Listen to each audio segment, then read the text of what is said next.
¿Qué tal? Bienvenidos una semana más a Analízale. Hay momentos en los que la vida se detiene un segundo, un brazo que deja de responder, una palabra que no sale, una mirada que se apaga por unos instantes, y es que en ese segundo la vida puede cambiar de golpe. El tiempo y el cerebro se convierten en una misma cosa.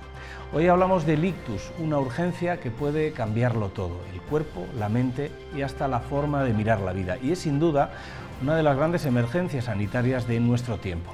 Cada año más de 120.000 personas en España sufren un ictus. Es la primera causa de discapacidad adquirida en adultos y la primera causa de mortalidad entre las mujeres. Pero vamos con este dato, el más impactante. Vean este gráfico. 1 de cada 4 personas sufrirá un ictus a lo largo de su vida. Desde luego es un dato que impresiona y que explicaremos enseguida en el programa. ¿Qué significa? ¿Qué es este riesgo? Esto no es excepcional. Es frecuente y crece con la edad, pero existen maneras de prevenirlo, controlando la tensión, el colesterol o la diabetes, evitando el tabaco, el alcohol y el sedentarismo, y se puede tratar mejor si conocemos rápido los síntomas y además activamos el código ictus. Hoy, en Analízale, vamos a conocer cómo se atiende un ictus en el Hospital de León, qué ocurre en esos primeros minutos decisivos, cómo es el camino de la rehabilitación, y escucharemos la historia de Luis Miguel, que hoy está aquí con nosotros para contarnos su experiencia en primera persona y su testimonio. Le queremos agradecer este gesto. Luis Miguel, muchas gracias. Ya a vosotros. Enseguida hablamos con él, porque detrás de cada cifra hay una persona y hay una historia de lucha, de ciencia y, por supuesto, de esperanza. Comenzamos.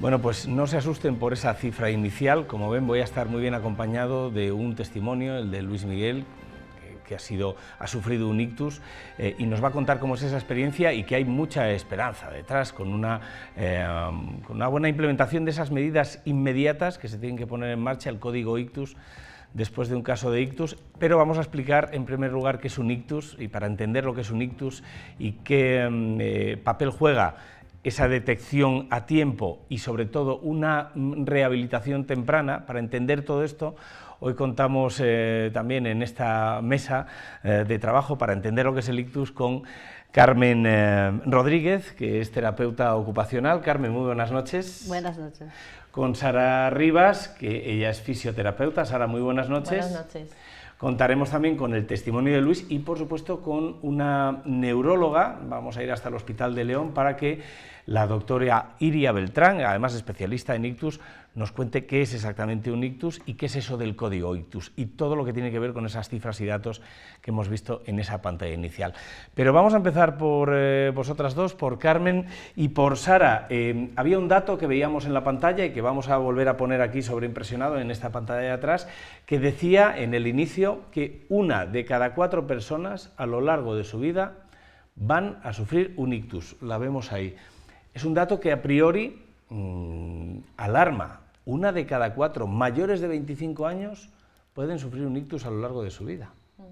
Carmen. Pues es cierto. Y es duro decirlo, pero tenemos que cuidarnos. De media en el mundo entero, ¿eh? Esto es una media que hay mundial. En cualquier caso, en España me parece que esos datos se elevan un poquito, puede ser en Europa 1 de cada 6. 1 de cada 6. En cualquier caso es preocupante, pero sí se puede incidir, porque hay factores que sí se pueden controlar del ictus, y esto también lo vamos a repasar, con lo cual, bueno, en León quizá la incidencia es un poquito mayor, ¿no? Sí, porque tenemos la población más envejecida y entonces aumenta un poco el número de casos, porque dice que 1 de cada 6 minutos se produce un ictus en España y que son mayores de 65 años, suelen ser mayores de 65 años. Vamos a hablar de esa media edad, de los factores de riesgo que debemos prevenir para evitar esa aparición del ictus, cuáles son los hábitos de vida que tenemos que implementar en nuestro día a día para prevenir precisamente esto y para bajar esa cifra, ¿no?, del ictus. Si os parece, y para contextualizar todo esto, en primer lugar nos hemos acercado al Hospital de León para conocer una unidad que además ha sido galardonada el año pasado con un premio europeo muy prestigioso, categoría además Ángels Diamante. Han categorizado a este hospital y a la unidad del ictus, y nos ha atendido muy bien su especialista, es la doctora Iria Beltrán, que nos cuenta exactamente qué es el ictus y qué significa tener un ictus.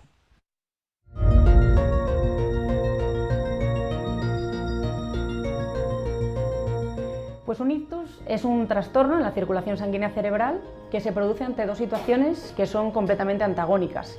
Por un lado, se puede producir ante una rotura de un vaso en una cavidad que al final es inexpansible porque el cerebro está rodeado del cráneo, que al ser hueso no se puede expandir, y por tanto, si hay una rotura de un vaso, esa sangre que se deposita en el cerebro hace que el resto del tejido cerebral se aplaste, por decirlo de algún modo, y no tenga la funcionalidad correcta. Y por otro lado, ante la falta de riego sanguíneo hacia una zona del cerebro por una obstrucción de un vaso, es decir, que haya un trombo en una arteria y eso pueda generar que no llegue la suficiente sangre y por tanto ese tejido acabe muriendo y genere también una focalidad neurológica. Estas son, digamos, las dos situaciones que son completamente diferentes, pero que al fin y al cabo producen una clínica neurológica que es la que da lugar al ictus.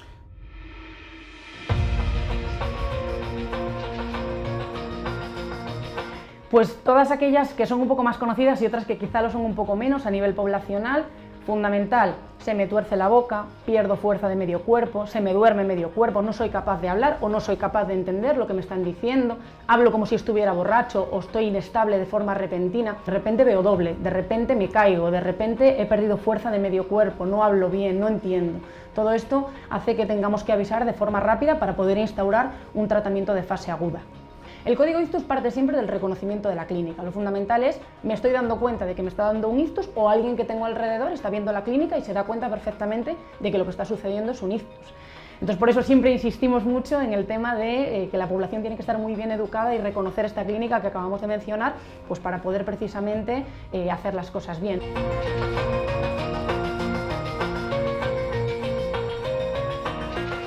Aviso, ¿no? Aviso generalmente al 112 y el 112 se pondrá en contacto con nosotros, con el búsqueda de neurología. Aquí hay siempre neurólogo de guardia, 24 horas, y nos dirá la clínica del paciente. Nosotros corroboramos que efectivamente pues esa clínica es compatible con un ictus y el paciente es trasladado de forma emergente hacia el box vital. También estarán avisados por los compañeros de urgencias. Nada más llegar, nosotros avisamos al radiólogo de guardia, se realiza una neuroimagen urgente, se hace un TAC.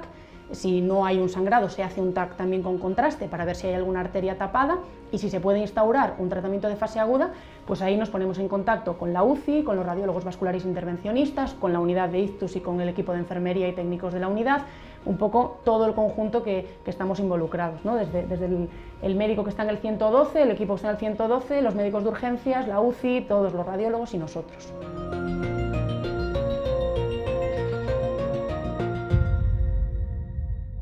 Nosotros somos muy insistentes con que el tiempo es cerebro, precisamente porque los tratamientos que se pueden instaurar de fase aguda tienen unos tiempos, valga la redundancia.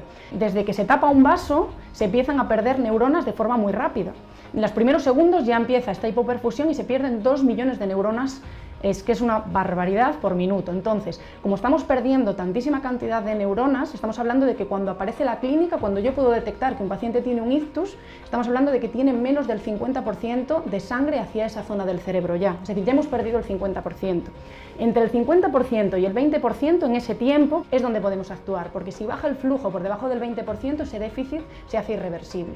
Ahí es donde nosotros tenemos lo que llamamos esa ventana de actuación, esa ventana terapéutica. Si yo comienzo con una clínica que es potencialmente un ictus, hay que acudir rápidamente porque los tratamientos los podemos instaurar en las primeras 6 horas.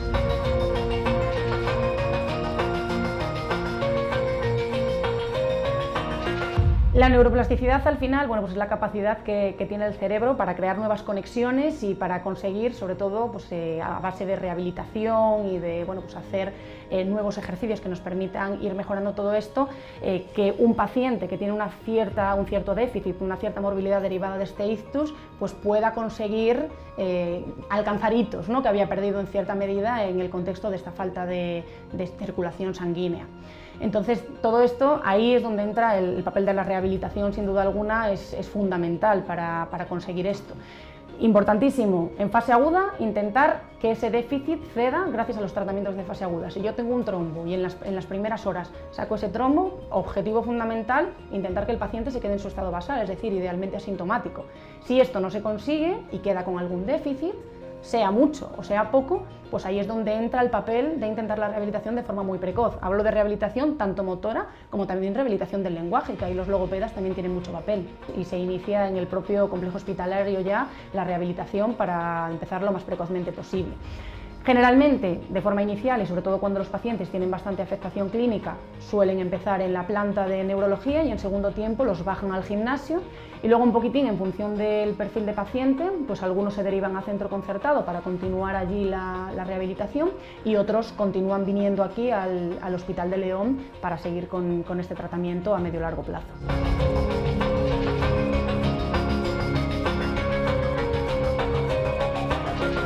Bueno, eso es un premio que la verdad es que nosotros estamos muy orgullosos como hospital, ¿no? Nosotros tenemos la suerte de que los tiempos son así porque tenemos muchísima colaboración con todos los servicios. Evidentemente esto no es una cosa exclusiva de neurología. Aquí es desde que llega el paciente en el 112, que hay un reconocimiento, como mencionábamos, precoz, llega, los compañeros de urgencias ya rápidamente están preparados en el box 0 cuando está llegando la ambulancia, rápidamente están los radiólogos ya preparados y aunque haya otro paciente que vaya a pasar, sale y llegamos al escáner de forma inmediata. Si avisamos a la UCI ya están en el box 0, les falta tiempo. Lo mismo sucede con los radiólogos vasculares intervencionistas, quiero decir, al final los tiempos nos miden a todos.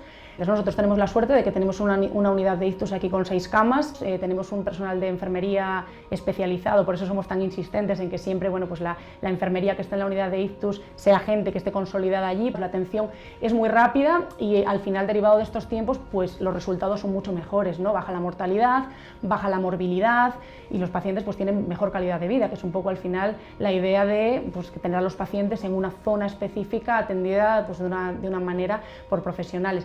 ¿Quién se lleva aquí el premio? Yo creo que el paciente, ¿no? Yo creo que el fundamental aquí es que si las cosas se hacen bien, pues los pacientes están mejor atendidos y ese es nuestro objetivo, el objetivo que todos tenemos.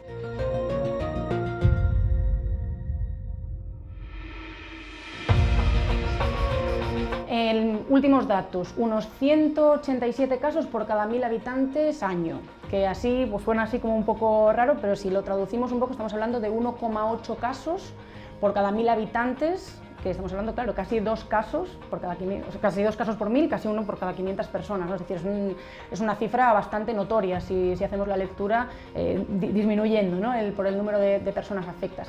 Estos son los números en España, en los últimos estudios de Iberictus. En Castilla y León tenemos un poco una población un poquitín más envejecida, entonces esto hace que las cifras suban un poquito. Se habla más o menos que unos 2 casos por cada 1000 habitantes año, en León un poco similar.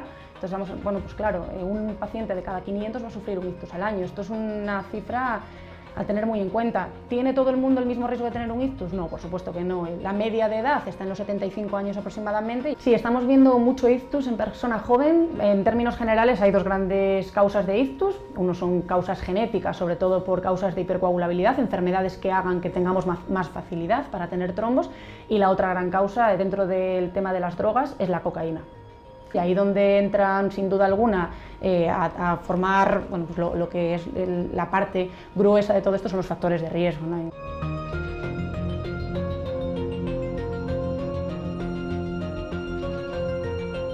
Los factores de riesgo fundamentales, los ictus isquémicos, los ictus de falta de riego, se producen por 2 grandes causas en términos generales. Uno son los que se llaman los factores de riesgo vascular, tensión elevada, colesterol elevado, diabetes no controlada, tabaquismo, por supuesto, alcohol en exceso, el sedentarismo, la obesidad, que van un poquito de la mano.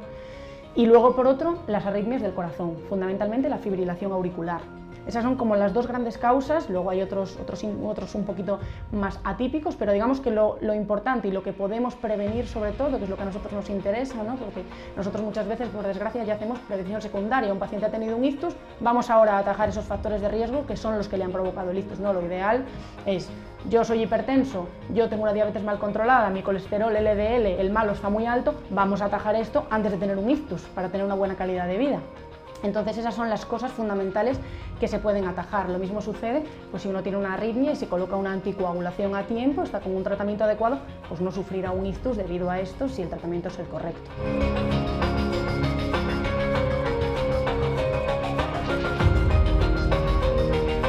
Bueno, al final, vida sana. Siempre hablamos de vida sana. Yo cuando me pregunta a un paciente, sobre todo después de haber sufrido un ictus en mi consulta de ictus, que qué puede hacer, yo siempre les digo lo mismo: dieta mediterránea, hacer ejercicio y vida sana. Al final el control de los factores de riesgo parte de ahí, sin duda alguna.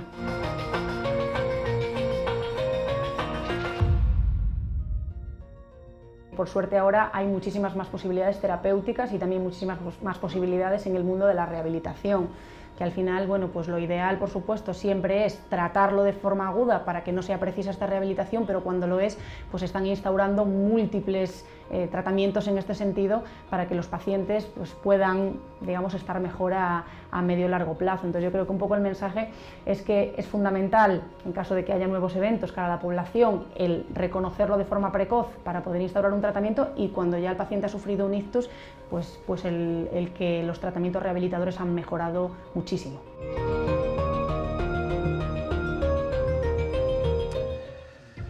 Bueno, de verdad agradecer desde aquí el testimonio de la doctora, de la neuróloga Iria Beltrán, por esa facilidad en la divulgación, por esa atención que nos ha prestado y por condensar, yo creo que tan bien lo que significa un ictus, las cifras y ese mensaje de esperanza. Me quedo con un mensaje que lanzaba ella, dice: aquí no hay premios, aquí el premio, si lo hacemos bien todos, se lo lleva al paciente, ¿no? Y esto es así. Sí, claro. Porque al final el paciente es un ser humano y es una historia la que hay detrás del ictus. Enseguida conocemos una historia además de superación que permite ver también esa parte de esperanza, ¿no? Y de aprendizaje. Un aprendizaje que, ojo, nadie lo quiere, pero cuando te toca hay que tomárselo así. Y sobre todo donde sí se puede incidir, en lo que sí podemos controlar, los factores de riesgo, ¿no? De eso vamos a hablar largo y tendido, pero si os parece, lo primero que hacemos: comentar con las gráficas las cifras de las que nos hablaba la doctora Iria Beltrán. Primera cifra, datos de ictus los tenemos aquí en la pantalla. 1 de cada 4 personas mayores de 25 años tendrá una incidencia a lo largo de la vida, 187 personas por cada 100.000 habitantes al año. En León, por el tipo de población, alguno más, y la edad media del ictus en España es de 75 años. Por otro lado, vemos también los factores de riesgo del ictus en la siguiente pantalla. Factores vasculares: tensión alta, colesterol, diabetes, prevención del ictus isquémico. En arritmias, la fibrilación auricular, ya que aumenta el riesgo de ictus. Un tratamiento adecuado puede prevenir complicaciones graves. Ojo, los jóvenes, pueden ocurrir en jóvenes a menudo por causas o genéticas o por consumo de drogas, en este caso cocaína. Y dieta mediterránea, lo decimos siempre: obesidad, ejercicio regular, clave para salud cardiovascular y por lo tanto para prevención del ictus y para la salud en general. Vamos a empezar por ahí, Carmen, por esos datos. Tú tienes datos reflejados aquí en León, un poco más pormenorizados, ¿no? No, de León, no, de España. De España. ¿Esos datos qué cifras arrojan? Arrojaban 120.000 casos al año, y que decían que 1 de cada 6 minutos daba un ictus en España. Cada 6 minutos una persona sufre un ictus. Y normalmente solía ser mayor de 65 años. Mayor de 65, ya no 75, sino 65 años. Bueno, los últimos, hay una página de referencia que es Iberictus, me parece, donde vienen contrastados estos datos y esta información, ¿no? O sea, al final, como en España, 9.000 casos al año, que puede ser más o menos lo que ella dice, de 1 de cada 4 personas, pues que puede dar un ictus. Bueno, pues vamos a empezar. ¿Qué es la neurorehabilitación? Ahora hablamos de la siguiente parte. Conocemos lo que es un ictus, la fase aguda, ventana de 6 horas, lo ideal, tratarlo en esa ventana aguda, pero ¿qué es la neurorehabilitación y por qué marca la vida del futuro del paciente? Vale, pues si miramos a la parte literal de neurorehabilitación, es como rehabilitar o reeducar al cerebro, ¿no? Pero como bien dices, ¿por qué es tan relevante, ¿no?, a un paciente esta rehabilitación neurológica, ¿no? Entonces tenemos que hablar del término que ya comentaba también la doctora Beltrán, de neuroplasticidad, ¿vale? La neuroplasticidad es la capacidad que tenía el cerebro de adaptarse, de crear nuevas conexiones, y sobre todo después de una lesión. Pero esa neuroplasticidad, ¿no?, lo que decíamos era que la podemos reorganizar. Entonces nosotros tenemos que producir neuronas durante toda nuestra vida. O sea, no es verdad que nacemos con unas neuronas y vamos a ir perdiendo, no. Creamos nuevas neuronas durante toda nuestra vida. Y eso quiere decir que si creamos nuevas neuronas, que podemos volver a reorganizar y a crear nuevas vías de conexión en el cerebro. Al margen de nuevas vías de comunicación entre esas neuronas, ¿no? Es la neuroestimulación. Entonces, claro, entonces quiere decir que después, por ejemplo, decían, antiguamente por lo menos se decía que después de un año que ya no se podía mejorar. Y entonces esto es falso totalmente, porque decir, sí, esto es cierto, que lo están demostrando ya los científicos, no quiere decir que ya no podamos rehabilitarnos. ¿Recordáis el caso de Sharon Stone? Ahora que dices esto, sí, que era cuando se decía, si pasan 10 años y no se ha mejorado, ya no se puede mejorar. No, decían un año. Ah, de un año, perdón, eso es, el primer año era clave, ¿no? Bueno, esto se ve que es falso y se puede seguir incidiendo, es verdad, ¿no? que es cierto que el primer año tiene una vital importancia, pero no quiere decir que no se pueda mejorar después de ese año, que eso es un poco lo que es falso, ¿no? Porque, claro, es verdad que nosotros no podemos tener una rehabilitación a lo mejor toda la vida en un centro público, pero se está demostrando de que se puede mejorar y seguir mejorando después de los años. Lo que sí que es clave es esa intervención temprana también en la rehabilitación. Exactamente, eso sí, porque sí que influye en esa neuroplasticidad. Claro, en la neuroplasticidad también tiene un poco un filo de la navaja, quiere decir, tiene una parte positiva y también puede tener una parte negativa.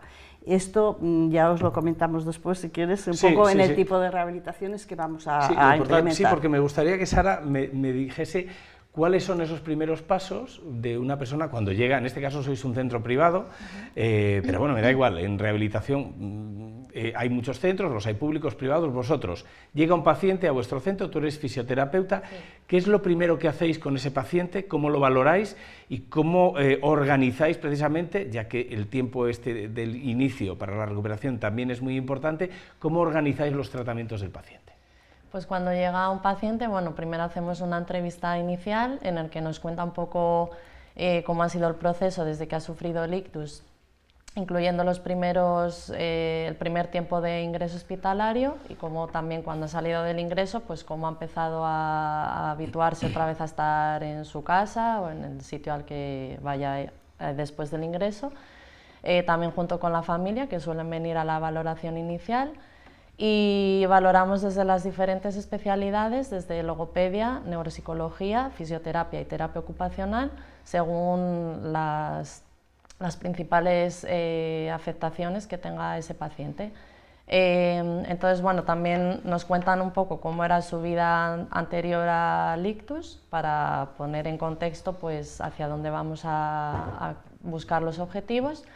Y valoramos pues, desde la parte física en concreto, la fuerza muscular que tiene en ese momento, qué actividades es capaz de hacer ya por sí solo o en cuáles necesita asistencia, el rango de movilidad que tiene, y planteamos unos objetivos en consenso tanto con el propio paciente como con la familia y entre las diferentes especialidades, y establecemos unos objetivos primero a corto plazo que sean fácilmente alcanzables, porque es muy importante mantener en todo el proceso de rehabilitación la motivación alta. Entonces, si pones una meta muy complicada de llegar a corto plazo, pues claro, la persona se va a frustrar y ve que no lo consigue. Entonces, primero unos objetivos a muy corto plazo y luego marcamos otros objetivos que serían como la cima de la montaña a la que queremos llegar, y en esos, bueno, pues nos va a llevar más tiempo conseguirlos, pero los trabajamos más con esa visión de a largo plazo.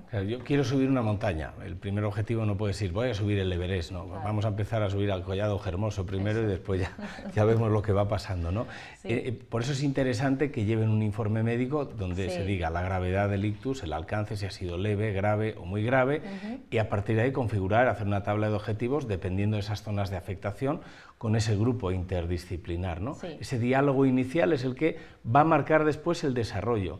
La pregunta que todo el mundo se está haciendo en sus casas, ¿cuánto voy a durar si lo hago muy bien y hago una buena rehabilitación? ¿Cuánto me van a durar las secuelas?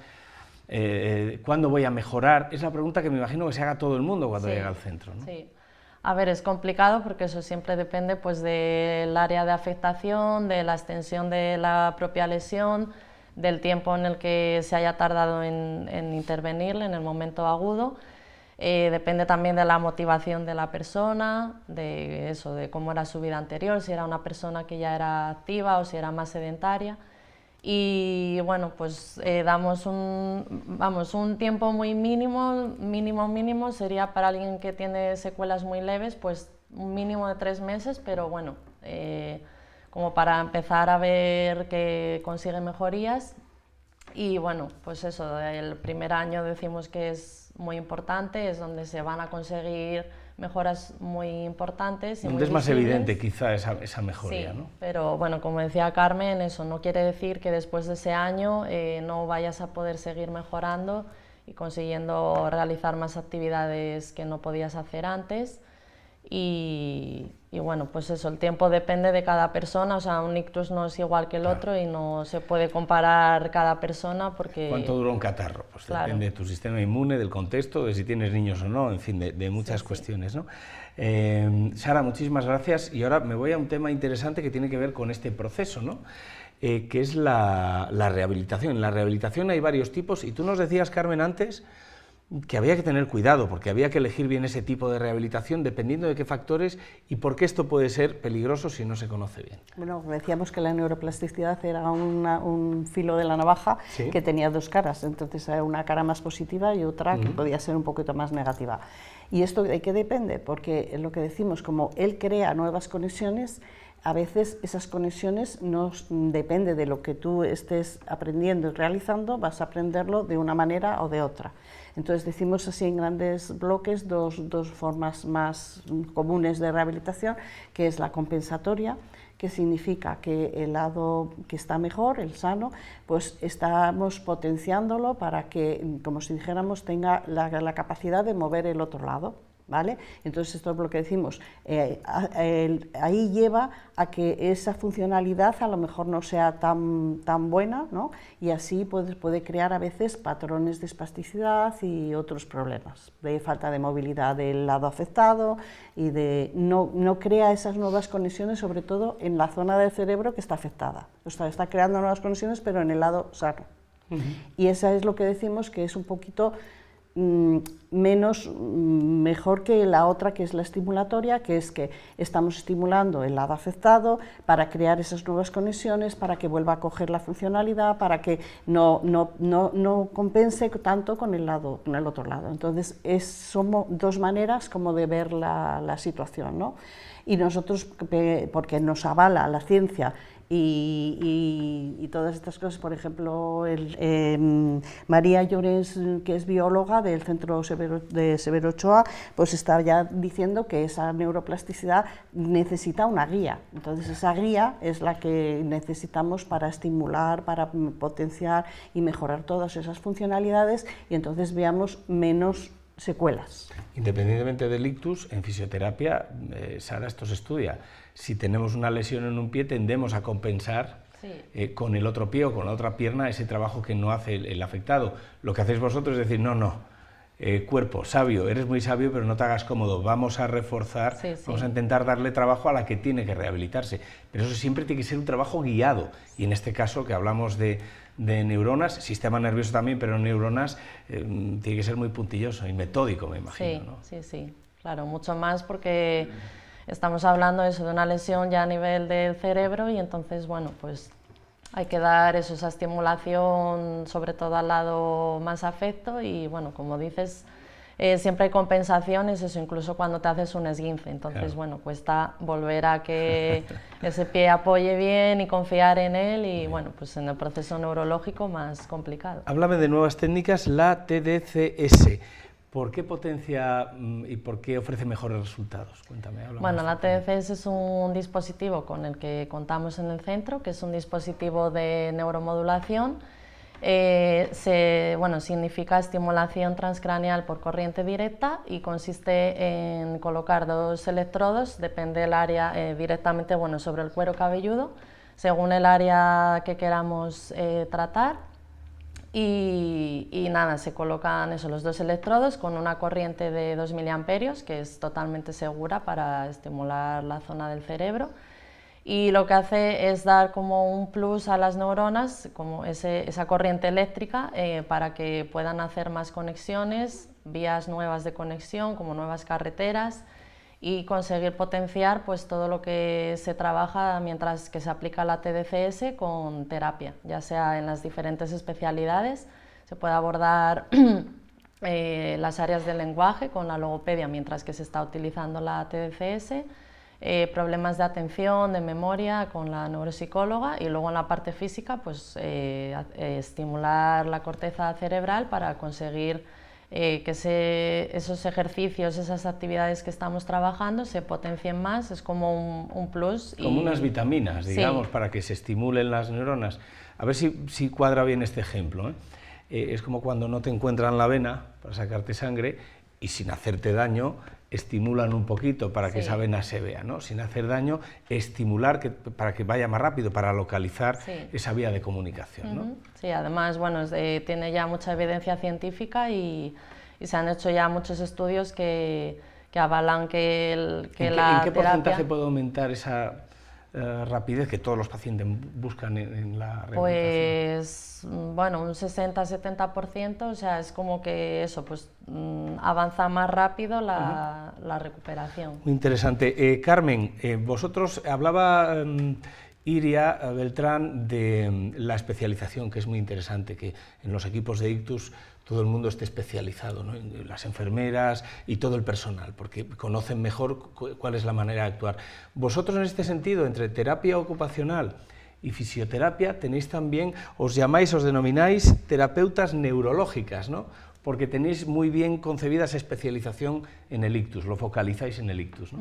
Exactamente, sí, tenemos unas técnicas especiales de rehabilitar, que lo que decíamos, que avala la ciencia, y entonces pues estudiamos esos cursos, esos máster para formarnos en esa especialidad, y más o menos tenemos los mismos objetivos, que es la funcionalidad, que tal, aunque cada uno tenga a lo mejor un poquito más, por ejemplo, las terapeutas del miembro superior o de la mano, o las fisios para las cosas de los aparatos eléctricos y el rango de movimiento, pero más o menos tenemos el mismo objetivo de llegar a los objetivos que quiere el paciente, que es poder caminar, poder poner la mano, vestirse, con pues, todas las actividades de la vida diaria en su mayor rango de normalidad posible. ¿Qué os cuesta más, trabajar con el paciente o con las familias? Porque me imagino que también hay que trabajar mucho con las familias en la rehabilitación. Sí, bueno, a veces ocurre que el paciente tiene unos objetivos, la familia otros, o el paciente no ve que está avanzando y la familia sí, o viceversa. Entonces, bueno, luego también la familia, claro, es el soporte diario que tiene esa persona, entonces también hay que darles apoyo emocional muchas veces con la compañera psicóloga, porque es el pilar que en ese momento está sosteniendo pues toda esa nueva situación que es nueva tanto para el paciente como para la familia más directa. En el Alzheimer se habla también del tratamiento y de la terapia hacia el cuidador, hacia las familias. Aquí pasará un poquito lo mismo, ¿no, Carmen? Sí, precisamente, es decir, ¿quién cuida al cuidador? Que es lo que decíamos siempre. Entonces, hay que, tenemos reuniones, tenemos grupos de apoyo para ayudarles a que, por un lado, ayuden al paciente, pero también ellos no se sobrecarguen o no se lleven también psicológicamente. Tenemos a la neuropsicóloga, tenemos el equipo que hace las reuniones con ellos, que nos expliquen sus problemas, que les podemos ayudar en la manera que les podamos ayudar.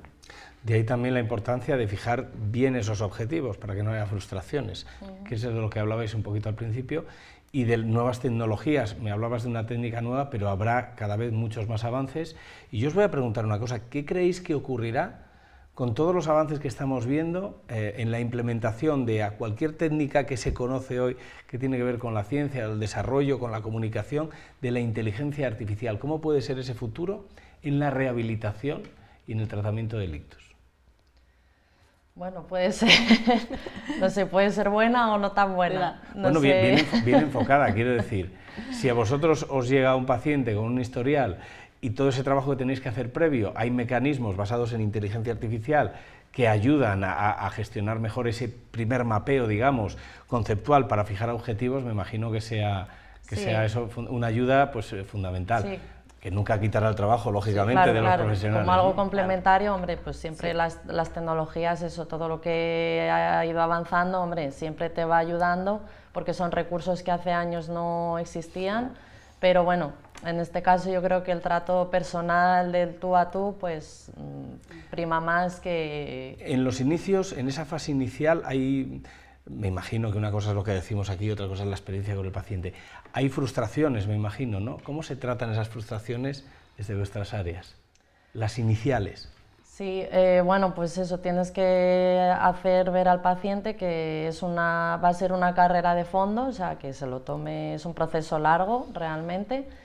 Y bueno, pues como te comentaba, si tú vas poniendo pequeños objetivos que sean muy pequeños y que tú sabes que en un corto plazo lo va a poder conseguir, eso le va a motivar y luego cada vez que consigue un objetivo, pues nosotras también hacemos inicialmente a veces algún vídeo en el momento en el que llegan, pues para después de un tiempo le mostramos el vídeo y es realmente cuando se ven y dicen, jolín, ¿cómo estaba cuando llegué?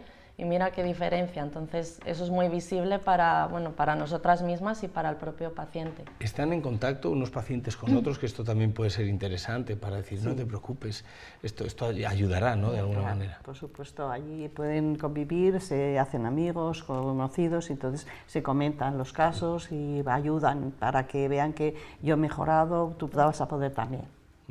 Bueno, pues esta es la primera fotografía que hemos hecho. Despedimos a Sara Rivas Campoamor, fisioterapeuta, muchísimas gracias, porque tenemos que dar paso a un testimonio. También queremos conocer testimonio de una persona que sufrió un ictus y hoy nos va a contar cómo ha sido esa experiencia, esa vivencia, y lo queremos sentar también en esta mesa porque consideramos que ese mensaje puede ayudar a muchas personas que en este momento están pasando por esta situación delicada. Sara, muchísimas gracias. Encantada, gracias. Carmen de momento se queda con nosotros como terapeuta ocupacional y después de nada, unos consejitos publicitarios, vamos ya con el testimonio de Luis Miguel.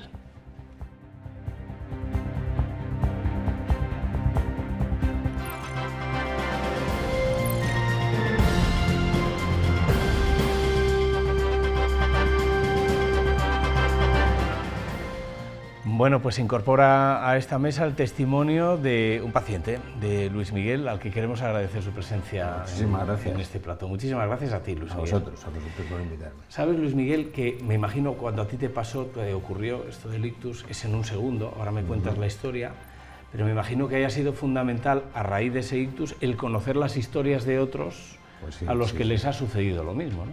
Así es, yo además me he dedicado tiempo, estoy escribiendo un libro, lo estábamos comentando antes, y me he dedicado mucho tiempo a oír a otros pacientes, ¿no? Eso te llena muchas veces, te da fuerza para seguir adelante, ¿no? Ves que la gente puede salir, que la gente está dando el máximo para poderse lo mejor posible y eso siempre te ayuda, ¿no? Siempre te ayuda. Por eso queríamos tenerte hoy aquí, porque ese testimonio tuyo lo estará viendo muchísimas personas que están pasando ahora mismo por un ictus, que están en esa fase inicial, ¿no? Pero antes de conocer tu testimonio, Carmen, que sigue con nosotros, fundamental, en esa fase, una vez tenemos el ictus y nos ha tocado esa desgraciada lotería, Importantísima, la rehabilitación. ¿Cuáles son las fases de la neurorehabilitación en orden que hacen que el progreso vaya a ser mejor? ¿Qué es lo que dice la ciencia al respecto de la neurorehabilitación para que sea correcta? Bueno, pues nos está diciendo que tenemos que tener unas premisas, y esas premisas, la primera es la prontitud, lo que decíamos, tiene que empezar lo antes posible. Por supuesto, cuando hay una estabilización neurológica, o sea, es decir, el médico, con la doctora Beltrán, ya nos dice, ahora el cerebro está estabilizado, ahora ya puede empezar la rehabilitación. Entonces, esa es una de las premisas primeras, es que sea muy pronto, lo más pronto posible. Después también tiene que ser individualizada, es decir, lo que decíamos, cada persona tiene que tener sus objetivos, tenemos que ver tanto consensuados con la familia y con él, pero también tenemos que ser realistas y nosotros tenemos que aportar nuestro granito, lo que decíamos, no puedo tener un objetivo de que quiero correr, quiero salir corriendo cuando todavía no te mantienes derecho, entonces tenemos que irles, lo que decíamos, a pequeños objetivos para que vayan viendo que después pueden llegar a ese objetivo más grande, ¿no? Y eso es importante, pues, tenerlo claro desde el principio para que ellos también no se desesperen y no se frustren, ¿no? En una palabra. Luego también tenemos que tener en cuenta la intensidad, porque también se habla mucho de la rehabilitación intensiva, ¿vale? La rehabilitación intensiva puede estar bien y dependiendo de cada paciente, es decir, no puedo poner a una persona de 90 años, por ejemplo, pues a una acción intensiva como puede ser con Luismi, que sí que puede, es más joven y puede con ello. Entonces tenemos que tener en cuenta las posibilidades del paciente, tenemos que tener en cuenta qué vamos a hacer con esta persona, entonces sí, le vamos a dar la intensidad la máxima que podamos, pero dentro de ese orden, ¿vale? Luego también significa que la multidisciplinaridad, es decir, lo que decíamos, una persona le puede afectar el habla, le puede afectar la parte cognitiva, le puede afectar el movimiento, entonces necesitamos a más terapeutas, logopeda, la neuropsicóloga, entonces necesitan todo ese equipo y tiene que estar pues bien coordinado, lo que decíamos, actuar en conjunto para que esa persona consiga lo máximo posible en su rehabilitación. Y como último, pues lo que decíamos, que era de la que sea de calidad, que es decir, que esté hecho por profesionales que tengan una buena formación y que estén avalados, que está avalada por la neurociencia, ¿no? Sobre todo pues, por esa formación específica y lo que decíamos, ese tipo de tratamiento más estimulativo que no compensatorio. Luis Miguel, las claves, lo que dice la ciencia, la intervención, pero ahora queremos conocer el caso de la persona que ha sufrido un ictus y queremos hacer referencia a tu caso. ¿Qué pasaba en enero de este año 2025? Bueno, pues mi historia comienza el 7 de enero, comienza el día después de Reyes. Fue un día pues, de trabajo, me incorporé al trabajo después del periodo navideño. Estuve trabajando todo el día, llegué a casa en torno a las 8 más o menos. Estaba fumando un cigarro, no he vuelto a fumar un cigarro, por supuestísimo, y lo apagué en el fregadero, cosa que no hago nunca, ¿no? Porque sentía con la cabeza que no sé cómo explicar. O sea, no fue que otros casos, que le fue un dolor muy fuerte, que fue algo, no sé cómo explicarlo, fue algo que me pasó, o sea, yo noté que me pasaba algo, pero no fue un dolor, no fue nada por el estilo, ¿no? Entonces me senté en el sofá. Al sentarme en el sofá apoyé el brazo en el reposabrazos y de repente se me cayó. Tuve que levantarlo porque no tenía fuerza ninguna, así, de esa manera. Noté algo, digo, ¿esto qué pasa? Intenté incorporarme, levantarme y la pierna se me cayó también, ¿no? Entonces de repente se me torció la boca y ahí comenzó toda esta historia, ¿no? Hablas de un tsunami.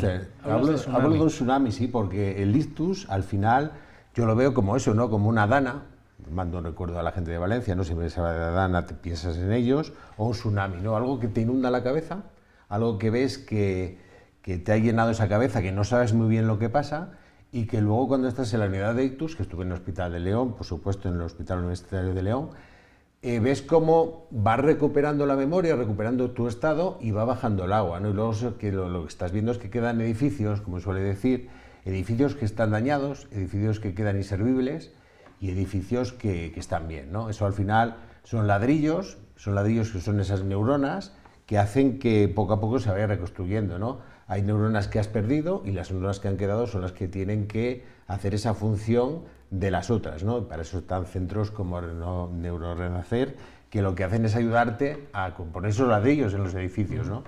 Yo tuve el ictus en el lado izquierdo, me atacó el lado izquierdo, el hemisferio izquierdo del cerebro, y por tanto me afectó al lado derecho, porque es al contrario de toda esa movilidad, ¿no? De la boca. ¿Qué tipo fue? ¿Taponamiento o derrame? Fue un derrame. De ahí lo de tsunami, claro. También. De ahí lo de tsunami, porque noté, ya te digo, no sé explicar muy bien cómo lo que me pasó, ¿no? Pero sí noté que me pasaba con la cabeza rara. ¿Quién dio aviso? ¿Tú? ¿Te dio algún familiar? Sí, estaba en casa acompañado y me dieron aviso para poder... yo no podía hablar.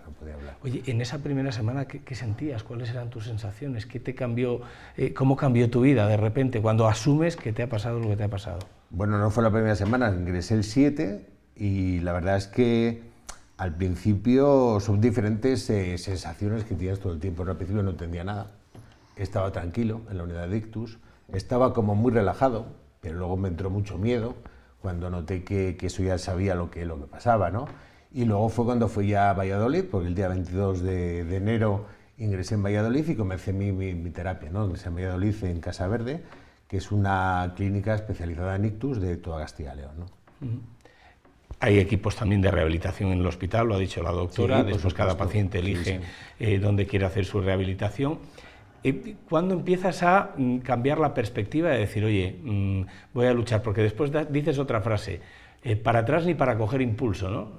Exactamente, claro, a luchar fue desde el principio, desde el primer momento, ¿no? Yo fíjate que llegué a Valladolid... Pero se tarda mucho en superar esa fase de frustración. Yo quiero volver a hacer inmediatamente lo que ya hacía, porque es lo primero que uno tiende a pensar, ¿no? Yo la verdad es que la frustración la he tenido mucho tiempo, ¿no? En el sentido de que sabes que tu vida, ya te digo, cambió en segundos, ¿no? Un giro de 360 grados. Pero yo creo que desde el principio tuve la sensación de que quería volver a ser lo más parecido a lo que era antes, ¿no? Que es al final de lo que se trata esa rehabilitación. No sabía hasta dónde podía llegar, 10 meses es muy poco para mí, porque fue un ictus muy fuerte.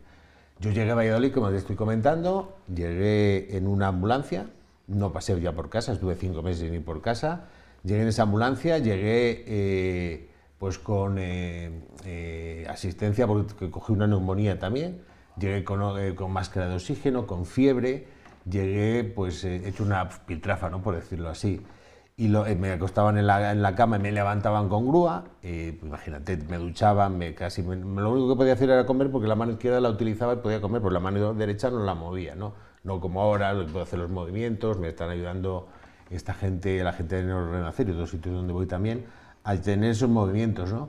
Pero desde el principio, mi primera sensación fue quedarme en silla de ruedas, que imagínate, después de todo este tiempo, una silla de ruedas, que no podía mover, ese era el problema, ¿no? Como no la podía mover, porque no movía la mano, no movía el pie, es decir, a mí me dejaban en esa esquina y ahí me quedaba.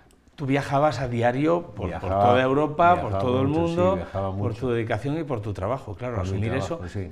Una vez lo asumes, ¿cuáles son tus sensaciones? ¿Qué has recuperado? Porque tú dices que llevas poco tiempo, pero en 10 meses, quiero decir, en el habla apenas... La boca, ya te digo, se me quedó torcida, perdí memoria, no me acordaba del PIN de la tarjeta, no me acordaba de mi DNI, no me acordaba de mi teléfono. ¿Y cuál es el secreto para que en 10 meses...? No hay secreto ninguno, además me queda mucho camino por recorrer todavía, ¿no? Tengo muchas ganas de incorporarme a todo, a la vida, ¿no? Como es, porque necesitas esa dependencia, pero lo que te decía de la silla es como un ejemplo, ¿no? Es decir, fue mi primer objetivo, que me preguntabas antes, ¿cuál era mi objetivo? Moverme, es decir, tener dependencia para salir al jardín en Valladolid. Entonces, ¿qué pasó? Que fue lo primero que empecé a trabajar, es decir, la pierna. La pierna, hasta que los 2 meses más o menos podía mover un poco la pierna y veía esos pasillos enormes que te puedes imaginar en un centro como ese, y me encantaba hacer hasta carreras, no iba corriendo para ver cómo podía. O sea, que te quiero decir que desde el principio dije, tengo que salir de esto, y mi objetivo fue moverme y poder tener cierta dependencia para salir al jardín a tomar el sol. Eso es el incentivo que te va dando ánimo día a día, el conseguir estos objetivos. El incentivo, ¿no? De muchas más cosas, sí. Me hablabas en tu experiencia, cuando nos cuentas la experiencia previa antes de venir a Plató, de que los héroes, además de los equipos profesionales y de rehabilitación, y los propios pacientes, déjame que lo añade yo, son las familias. Explícame esto, los verdaderos héroes, en tu caso, han sido tu familia, ¿por qué? Los héroes son la familia porque en realidad tu ictus nos ha atacado a nosotros, ¿no? Es decir, al paciente. Somos nosotros los que luchamos por ello, pero la familia no les ha dado un ictus, podía, ¿no? Pero es tu familia, tus amigos, tus parejas, tus conocidos, te están haciendo y ayudando todo. De hecho, me ha tenido que traer mi madre, porque yo no puedo venir todavía en coche, espero poder algún día, poder volver a conducir, ¿no? Mi siguiente objetivo después de todo esto. Y tienes que, o sea, son ellos los que se están amoldando a tu vida, es decir, te tienen que llevar a los sitios, necesitas algo que comprar, te lo van a comprar ellos, tienes mil cosas, ¿no?, que te hacen, al principio pues te tienen que ayudar a vestirte, a ducharte, a muchas cosas, que ya gracias a Dios pues tengo ya esa dependencia, ¿no?, que puedo hacer yo solo, pero los héroes de todo esto, los Heroes of the Day, que digo yo de la canción de Metallica, siempre me gusta decirlo, tendría que poner esa canción a diario, porque son los héroes del día, ¿no? La familia que te está ayudando. Muchas veces descargamos nuestra frustración con ellos. ¿Qué te dirías a ti mismo si te pudieras susurrar al oído y volver al 7 de enero con la experiencia que has pasado? ¿Qué me diría? Cambiaría muchas cosas, en el sentido de... Quiero esto decir, me ha cambiado la vida. ¿Qué le dirías a ese que está ahora mismo pasando por tu situación? Es la pregunta que te quiero hacer, pero ¿tú qué te dirías a ti mismo si pudieras volver atrás con esta experiencia después de tener el ictus? Me diría que la vida es muy bonita, que la vida es muy bella, ¿no? Y o sea, no es que tuviese sino que me centraba en otras cosas que al final te das cuenta de que, fíjate que yo he llegado a apreciar un olor, he llegado a apreciar cuando se segaban el césped en Valladolid, salía a verlo, ¿no? Y salía a oírlo y salía a olerlo, ¿no? Es decir, muchas cosas que antes, no digo solamente el trabajo, la vida te das cuenta de que es material, hoy día te das cuenta de que al final te quedan los recuerdos, te queda la gente con la que estás, la gente que quieres, la gente con la que tienes que disfrutar, ¿no? Y a veces nos centramos todos en cosas materiales, en cosas que no tienen sentido, ¿no? Lo que te vas a llevar es ese recuerdo, esa amistad, ese cariño de la gente que te quiere, ¿no? Disfrutar de esas pequeñas cosas, ¿no? Sí, a las sí, que sí, no les damos supuesto. quizás importancia. Bueno, pues hay mucha gente hoy, Luis Miguel, viendo este programa que está padeciendo ahora mismo pues las consecuencias de un ictus y que te está escuchando y que seguramente que esto le está sirviendo de mensaje de esperanza. Y aquellos que estén viviendo su día a día, como por ejemplo yo y te estoy escuchando, es saber que podemos disfrutar de las pequeñas cosas de la vida, del olor de una comida, de la hierba, de la naturaleza, incluso de la lluvia un día nublado con tormenta, cierto, ¿no? Viéndola caer desde la ventana, ¿no? Muchísimas gracias por haber participado en este programa, enhorabuena por esa recuperación y a seguir adelante. Muchísimas gracias a vosotros. Gracias. Proyecto, un libro. Sí, estoy en ello y es uno de mis proyectos principales, no escribir ese libro que, como dices tú, puede ayudar a la gente a, no sé, a darles unos consejos de lo que como yo lo he vivido, que esto al final tienes que vivirlo de una manera tirando para adelante, nunca ir hacia atrás como decías tú antes, y que al final te tienes Vendrás que a presentarlo, me imagino, aquí con nosotros, si puedo, ¿no? Sí, o sea, si puedo, sí, si me invitáis seguro, vamos, seguro. Invitado quedas, cuando estés el libro, sí, cuando vea la luz, gracias. lo presentas aquí con nosotros en la 8 León o en Es Radio. Vale, muchísimas gracias. A vosotros. Carmen, muchísimas gracias a ti también, terapeuta ocupacional, también directora de uno de los centros de apoyo, en este caso Neuroredacer, Carmen Rodríguez, muchísimas gracias, ha sido muy amable. Gracias. Nada, dar un rayo de esperanzas a la gente, de que hay oportunidades y que mucho ánimo. Bueno, pues a todos ustedes, como han visto, el ictus no se combate solamente en el hospital, muchas personas las que nos pueden ayudar, aquí hemos contado hoy con un testimonio, también con los testimonios de la doctora Iria Beltrán, pues neuróloga y además que muy atentamente nos ha acogido en el hospital para explicarnos lo que es esto. Lo que queremos con ello es que si ustedes están pasando por una situación similar, tengan esa esperanza en el futuro. La tecnología avanza, los equipos son muy humanos y cada vez hay más constataciones científicas que permiten que la situación mejore cada día más rápidamente. Nosotros lo tenemos que dejar aquí, pero la programación en la 8 León continúa. Mientras tanto, sean felices. Muchísimas gracias.